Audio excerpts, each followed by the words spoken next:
যে জ্ঞানী ব্যক্তিগণ বলে থাকেন যে হিন্দু ভাই, খ্রিস্টান ভাই, বৌদ্ধ ভাই, আবার নাস্তিক ভাই, সব ভাই হয়ে যাচ্ছে। কেন ভাই হচ্ছে আপনার কাছে?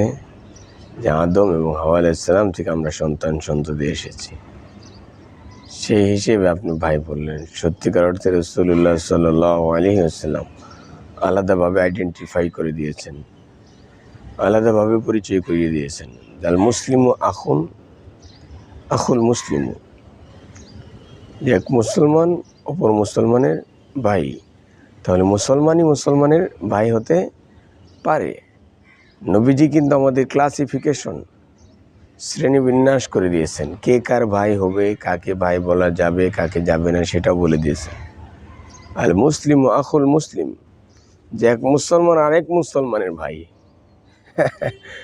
তাহলে আপনি যদি বলেন হিন্দু ভাই, বৌদ্ধ ভাই, খ্রিস্টান ভাই, নাস্তিক ভাই,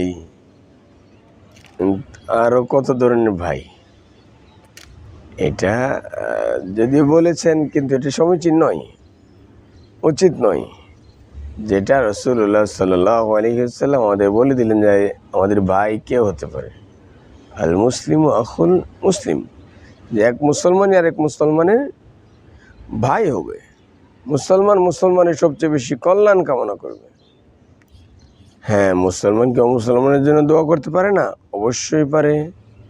যেটা আল্লাহ তাআলা কোরআনে কারিমের মাঝে বলে দিয়েছেন। আমরা দেখতে পাই সূরাতুল নাজিআতের মধ্যে আল্লাহ তাআলা বলে দিয়েছেন, ওয়া আহদিয়াকা ইলা রাব্বিকা ফাতাখশা, যে আল্লাহ তাআলা মানুষদেরকে হেদায়েতের পথে ডাকতে চান। আর এই হেদায়েতের পথে ডাকার কারণে সে কী করবে? আল্লাহ তাআলাকে ভয় করবে।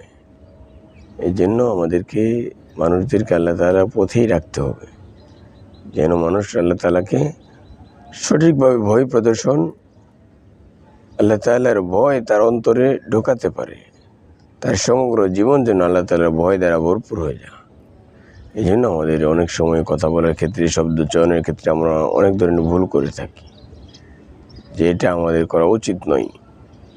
এখানে রাসূলুল্লাহ সাল্লাল্লাহু আলাইহি ওয়াসাল্লাম আমাদের জন্য যে নীতিমালা বলে দিয়েছেন, আল মুসলিম আখুল মুসলিম, এক মুসলমানই আরেক মুসলমানের ভাই, আমরা এই হাদিসটির উপরে আমল করার চেষ্টা করব।